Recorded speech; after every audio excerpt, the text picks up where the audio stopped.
Good afternoon, good morning, good evening, depending on the time you are seeing this video.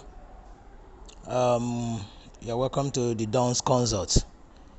In this video, I want to give you the qualitative analysis of 2025 WAEC practicals, chemistry practicals. Information reaching us is that you'll be given a uniform mixture, that's ratio 1:1 of copper 2 salts, possibly something like this, and a sugar, possibly glucose, of course that should be a reducing sugar. All right, so let's assume this is what you are given. Okay, and before I take you through that, I have to let you know the analysis so that you know what you should be testing for. That will help you in studying, and that will help you to to go to your textbook, your practical textbook, know the color changes, the inferences of such color changes in your observations.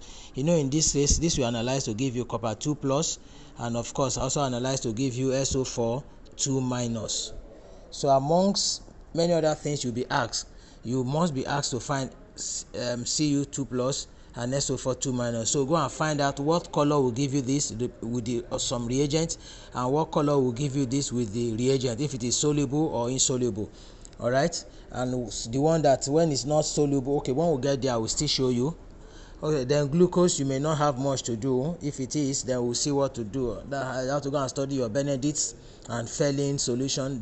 That's the test for Benedict's solution, Felling solution, to test your sugar level. All right, in your I say sugar level, that to test for sugar in the presence of substances like that. Okay, you understand what I'm saying? All right, so I've been able to do some research on this, and I have come up with something.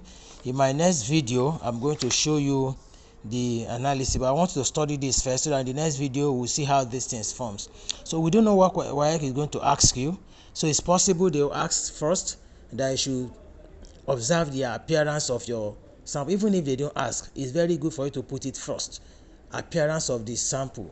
So you put appearance of solid sample under your test. Of course, you know that we put our tape, we read our records in tabular form. We have the test, we have the observations, and we have the inference. So however, either it's asked or not, try to put this first. So this is appearance of the solid sample.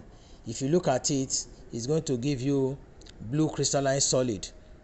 Well, it depends on the salts of this copper 2 salts. One is blue, another one is white. So the anhydrous one is the white, and the other one is the hydrous is blue. So depending on what they bring, we don't know until you get to the exam hall. So if it is white, record white. But when other analysis will be correct, because even the white one, when you mix it in water, it will still give you blue coloration. All right.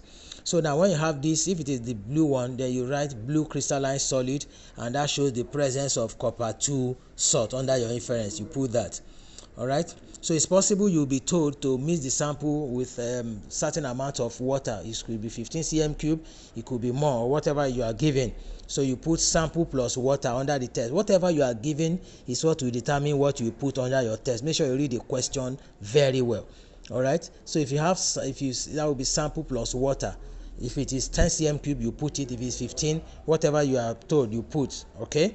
So when you mix it with water, you are going to observe that there will be a soluble solution. That means that sample will dissolve.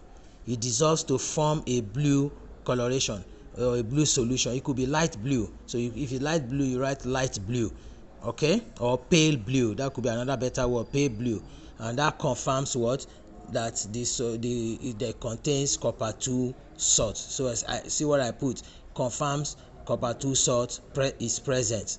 All right. Then the next thing you could also be asked is to divide that solution into 2, 3, or 4 portions. All right. Okay, but before you do that, I will advise that you do litmus test on the solution. Do litmus test. All right.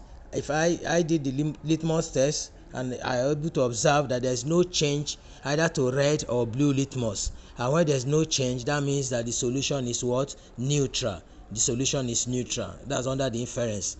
All right. Okay, now to one of the portions. So if you have divided and the question, I don't know what the question is, this is just a prediction. And of course, if you have followed my YouTube channel before, you know that my prediction is always 99.9% accurate. All right, so if they say you should divide into portion, and the first portion you are asked to mix it with sodium hydroxide in drops, then in excess, I mean to write in excess here. All right, in excess.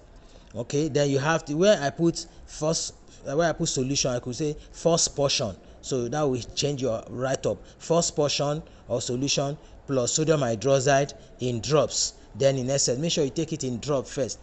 If you do it in drops and do it very well, you will discover a pale blue precipitate is formed. So you write pale blue precipitate forms, then you put in excess. There will be insoluble. The precipitate did not dissolve. So that's what we mean by insoluble in excess. When it doesn't dissolve, it means insoluble in excess. And what does that tell you? It tells you that there's likely content of what? Copper 2 salt. So you write copper 2 salt present. Copper 2 salt present. Okay? All right. Now, they could also ask you to get the second portion. Maybe the second portion, depending on what is asked, it could be the second portion with aqueous ammonia. It could be in drops, it could be then in excess. So I don't know what it will be. Whatever it is, you should read the instruction very well. Whatever instruction tells you, then it's what you are going to do. Okay, so if it is this, then you write second portion. If it is in first, you write first portion. If it's in third, you write third portion. Whatever it is at all. So that solution plus aqueous ammonia in drops, then in essence, you have to be very careful. Then if you put it in drops, it's going to give you what? Pale blue precipitate forms.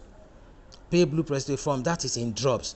And when you put it in essence, you discover that the pale blue, the precipitate dissolves and changes from pale blue to deep blue. So that's what I said, dissolves in excess to give a deep blue solution, and that confirms the presence of what? Copper 2 ions. So before we used to write copper 2 ions confirmed, but recently the marking guide have said it should also be present. So let's go with the current. Okay, so it said copper 2 ions present.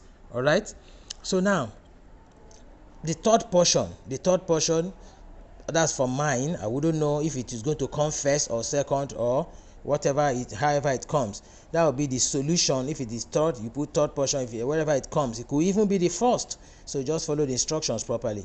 So if it is that, you say this solution plus what? Barium chloride. Okay, then they can also ask you to add dilute HCl, and the question could say after barium chloride, it could come in another question, but I'm joining the two together. Possibly that's how it will come. Solution plus barium chloride plus dilute, and this barium chloride, of course, aqueous barium chloride, all right, plus dilute HCl. If you see that at the present, as when you pour the barium chloride to that solution, you observe a white precipitate.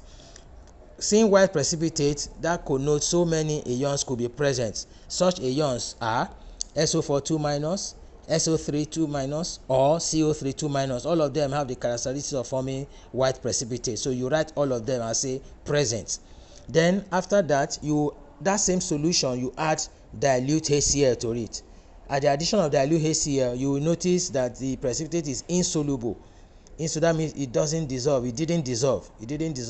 And if it didn't dissolve in dilute HCl, it only confirms the presence of what? SO4 2-. That means amongst these three, it is SO4 2- that is present.